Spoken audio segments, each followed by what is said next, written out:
Que la bénédiction de Dieu le Père, de Dieu le Fils et de Dieu le Saint-Esprit soit avec vous et avec toute votre famille. Soyez les bienvenus dans cet espace sacré, ce sanctuaire de prière que nous avons construit ensemble en esprit. Je vous salue mon frère, ma sœur, avec la paix du Seigneur Jésus. En ce moment, je vous invite à laisser de côté les soucis du jour. Laissez aussi les anxiétés qui pèsent sur vos épaules et les incertitudes qui tentent de voler votre paix. Respirez profondément. Sentez l'air qui remplit vos poumons comme un souffle de vie venant directement du trône de Dieu. Je veux que vous visualisiez, par la foi, un manteau. C'est un manteau lourd, non pas de fardeau, mais de gloire. C'est le manteau de la paix de Dieu qui nous couvre maintenant. Il nous réchauffe avec son amour et nous protège de toute perturbation extérieure. Et sur la porte de votre maison, sur le toit qui abrite votre famille, je vous demande de visualiser un sceau brillant et puissant. C'est le sceau du sang de l'agneau. C'est le signe de l'alliance éternelle qui nous garantit protection contre tout mal. Dans cet environnement de paix et de sécurité, nous ouvrons nos cœurs. Nous recevons une parole d'espoir et nous nous unissons dans une prière puissante. Cette prière est pour la protection divine, l'unité et la restauration complète de chacun de nos foyers. Maintenant, ancrés dans cette atmosphère de foi, il est temps de nous lever. Levons-nous comme des guerriers spirituels en faveur de ceux que nous aimons. Nous ne combattons pas avec des armes humaines. Nous combattons avec le pouvoir qui émane du nom qui est au-dessus de tout nom, le nom de Jésus-Christ. C'est pourquoi, avec autorité spirituelle, nous nous unissons comme un seul corps. Nous déclarons que toute forteresse levée contre votre famille est destinée à tomber. Au nom de Jésus, nous brisons toute malédiction de divorce, de misère, de maladie et de querelle. Ces malédictions auraient pu être transmises de génération en génération. Nous déclarons que votre lignée familiale a été lavée et rachetée par le sang de Jésus. Une nouvelle histoire de bénédiction commence à s'écrire aujourd'hui. Nous réprimandons et lions tout esprit de division qui sème la discorde entre mari et femme. Cet esprit empoisonne aussi le cœur des parents contre les enfants et des enfants contre les parents. Nous ordonnons que l'esprit de rébellion, de dépendance et de désobéissance soit réduit au silence. Cet esprit attaque la pensée et le cœur de nos jeunes et doit être expulsé maintenant. Nous annulons toute parole de défaite, d'échec et d'humiliation. Ces paroles ont été lancées contre votre mariage, votre maison et vos finances. À leur place, nous libérons des paroles de vie, de prospérité, d'honneur et d'unité. Nous déclarons que votre maison n'est pas un champ de bataille. C'est un sanctuaire de paix, un refuge d'amour et un centre de réveil. Nous couvrons chaque membre de votre famille avec le sang précieux de Jésus-Christ. Cela inclut du plus âgé jusqu'au bébé encore dans le ventre. Nous déclarons qu'aucune arme forgée contre eux ne prospérera. Toute attaque de l'ennemi est neutralisée par le pouvoir de Dieu. La victoire du Christ sur la croix est notre victoire aujourd'hui. Votre famille est gardée, scellée et protégée dans le refuge du Très-Haut. Bien-aimés, maintenant que nous avons préparé le terrain spirituel, je vous invite à calmer votre cœur pour plonger dans le cœur de notre message d'aujourd'hui. Laissons l'intensité de la bataille un instant. Asseyons-nous au pied du Maître pour apprendre de lui. Il existe une histoire racontée par Jésus lui-même. elle palpite de la douleur, de l'espérance et de la joie de la restauration familiale. C'est l'histoire que nous trouvons dans Luc, chapitre 15. Elle est connue comme la parabole du Fils prodigue. Mais je préfère l'appeler la parabole du Père miséricordieux. Imaginez la scène. Un père, un homme de biens et d'honneur, avec 2 fils. Le plus jeune, impatient et égoïste, arrive chez son père. Il fait une demande qui, dans cette culture, équivalait à souhaiter sa mort. Il dit « Père, donne-moi la part des biens qui me revient. » Le cœur de ce père a dû se briser en 1000 morceaux. Mais, par amour, il concède. Il voit son fils tout rassembler et partir pour une terre lointaine. Essayez de ressentir la douleur de ce père. Il voit son fils bien-aimé lui tourner le dos. Son fils choisit le monde au lieu du foyer et troque l'amour familial contre des plaisirs passagers. Les jours se transforment en semaines.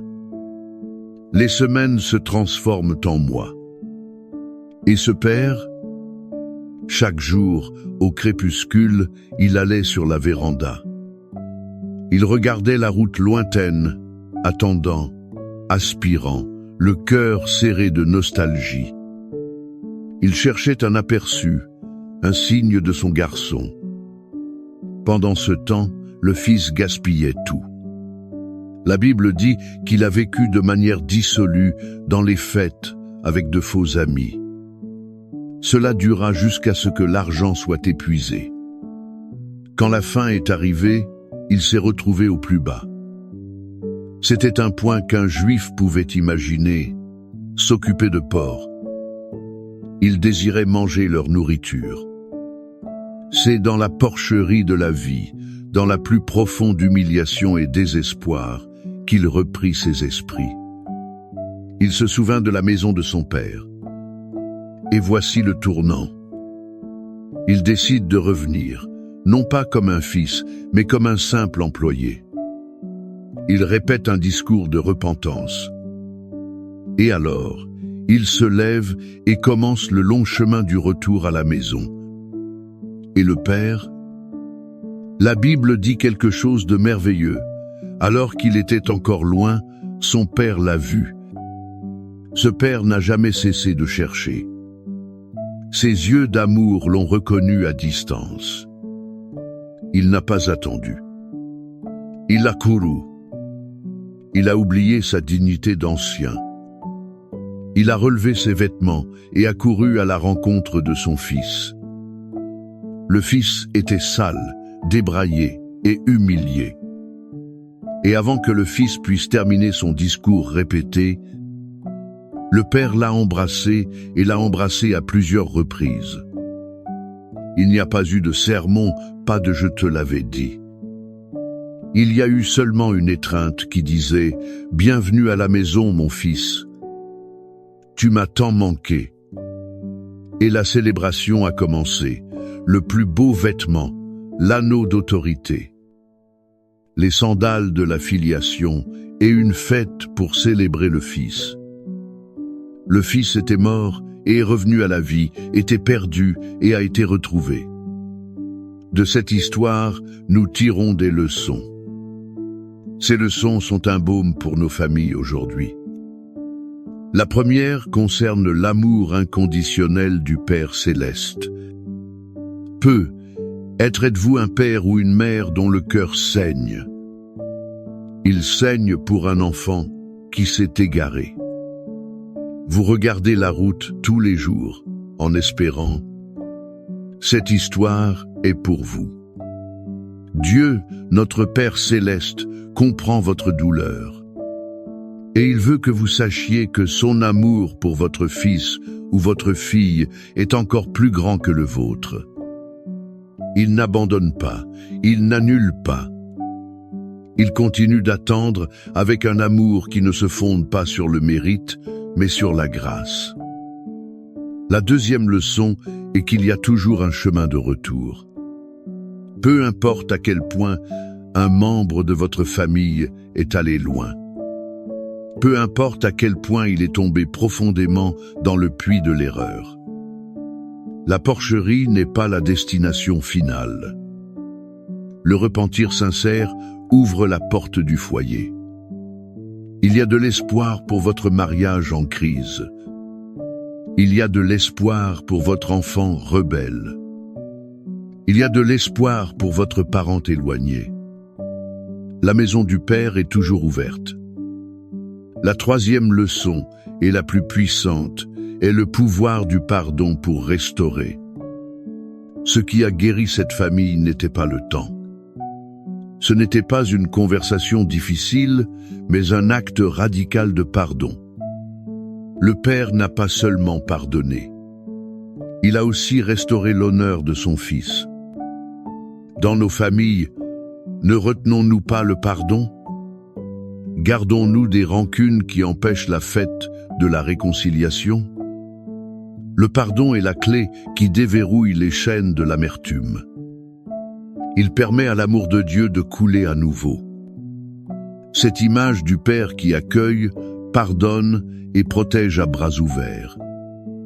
C'est la même vérité que nous retrouvons en écho dans les psaumes de la Bible. Les psaumes sont le livre de prière d'Israël. Ils nous donnent des mots quand les nôtres nous font défaut. Le psaume 91 est la promesse de ce Père. C'est un décret de protection divine sur ses enfants. Ses enfants décident d'habiter en sa présence. C'est l'affirmation que, sous ses ailes, nous sommes en sécurité. Et le psaume 23 est la certitude que ce même Père est notre bon berger. Il nous guide, nous soutient et pourvoit à tous nos besoins. Il transforme les vallées d'ombre et de mort en festin d'honneur. Maintenant, je vous invite à faire quelque chose de spécial. Où que vous soyez, si vous le pouvez, fermez les yeux. Respirez profondément et recevez ces mots. Recevez-les non comme une simple lecture, mais comme un bouclier de foi. Un bouclier sur votre maison, votre vie et votre famille. Que chaque verset devienne une forteresse autour de vous. Celui qui habite dans le refuge du Très-Haut reposera à l'ombre du Tout-Puissant. Je dirai du Seigneur, il est mon Dieu, mon refuge et ma forteresse. En lui je me confierai, car il te délivrera du piège de l'oiseleur et de la peste pernicieuse. Il te couvrira de ses plumes et sous ses ailes tu te confieras. Sa vérité sera ton bouclier et ton pavois. Tu n'auras pas peur des terreurs de la nuit, ni de la flèche qui vole de jour, ni de la peste qui marche dans les ténèbres, ni de l'extermination qui ravage à midi. 1000 tomberont à tes côtés et 10 000 à ta droite. Mais cela n'atteindra pas ta personne. Seulement de tes yeux tu contempleras, et tu verras la rétribution des méchants. Car toi, ô Éternel, tu es mon refuge. Tu as fait du Très-Haut ta demeure. Aucun mal ne t'arrivera, et aucune plaie n'approchera de ta tente. Car il donnera ordre à ses anges à ton sujet. Ils te garderont dans toutes tes voies. Ils te porteront sur leurs mains. Ainsi, ton pied ne heurtera pas de pierre. Tu marcheras sur le lion et l'aspic. Tu fouleras aux pieds le lionceau et le serpent. Parce qu'il m'a profondément aimé, moi aussi, je le délivrerai. Je le mettrai en lieu sûr, car il connaît mon nom. Il m'invoquera, et je lui répondrai. Je serai avec lui dans la détresse. Je l'en délivrerai et le glorifierai. Je le rassasierai de longs jours, et je lui montrerai mon salut. Père céleste, nous nous présentons maintenant devant toi en prière. Cela est basé sur ta parole puissante et la certitude de ton amour inébranlable. Nous l'avons vu dans l'histoire du Fils qui est rentré à la maison. Nous te remercions car tu es le Père qui court à notre rencontre. Nous te remercions car en toi, il y a pardon et restauration. Une fête de célébration nous attend. Et c'est avec cette foi que nous crions maintenant. Nous crions pour chaque famille représentée ici. Seigneur, nous plaçons devant ton autel chaque fils et fille. Comme le fils prodigue, ils ont quitté le foyer. Ils ont tourné le dos à tes chemins et à l'amour familial. Où qu'ils soient, Père, nous te demandons que ton Esprit Saint les atteigne. Qu'ils reviennent à eux-mêmes, qu'ils ressentent la misère de vivre loin de toi. Que la nostalgie du foyer et de ton amour devienne insupportable. Nous brisons les chaînes de la dépendance, des mauvaises compagnies, de la tromperie et de la rébellion. Et nous déclarons qu'ils reviendront à la maison. Nous prions pour chaque père et mère, qu'ils aient un cœur comme le tien, un cœur qui attend avec amour, qui pardonne avec grâce et qui célèbre avec joie. Donne-leur la force de ne pas renoncer à prier et à aimer. Nous prions aussi, Seigneur, pour les mariages en crise, pour les alliances brisées et pour les cœurs blessés. Père, tout comme tu as restauré la relation avec ton Fils, nous te demandons de restaurer l'unité, le respect et l'amour entre les époux. Où il y a silence, qu'il y ait dialogue. Où il y a amertume, qu'il y ait le doux pardon. Où il y a distance, qu'il y ait la réconciliation et l'étreinte. Nous réprimandons l'esprit de divorce et déclarons: ce que Dieu a uni, aucun mal ne peut le séparer. Nous clamons aussi pour la guérison des relations familiales brisées, pour les pères et les enfants qui ne se parlent plus, pour les frères qui sont devenus ennemis. Libère ton baume guérisseur sur ces blessures. Enlève toute fierté et toute rancune. Crée des ponts de réconciliation. Et, comme notre bon berger du psaume 23, nous déclarons ta provision sur chaque maison. Que le pain ne manque pas sur la table. Que les ressources ne manquent pas pour honorer les engagements. Ouvre les portes de l'emploi, de la prospérité et de l'abondance. Ainsi, chaque famille pourra vivre en paix et être un canal de ta bénédiction. Et, finalement, Père, nous étendons ta main guérisseuse. Elle est sur tout corps malade et toute âme abattue. Que toute maladie, toute dépression, toute anxiété soit réprimandée maintenant. Cela est en le nom de Jésus. Que ta santé divine inonde chaque foyer.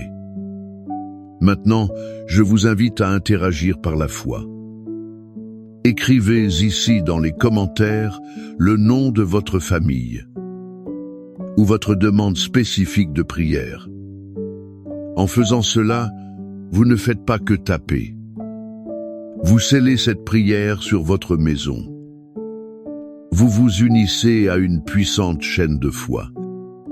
Que la paix du Christ, qui surpasse toute intelligence, qu'elle garde votre cœur et votre esprit. Que la certitude de la protection du psaume 91 soit votre bouclier quotidien. Que le soin du bon berger du psaume 23 soit votre réalité constante. Sortez de ce moment de prière avec une nouvelle espérance. Sortez avec une foi renouvelée. Souvenez-vous toujours, le Père est sur la véranda. Il regarde la route, il vous attend, il attend votre famille. Il n'a pas abandonné. La fête de la restauration est préparée. Croyez-y. Recevez cette bénédiction. Au nom du Père, du Fils et du Saint-Esprit. Amen.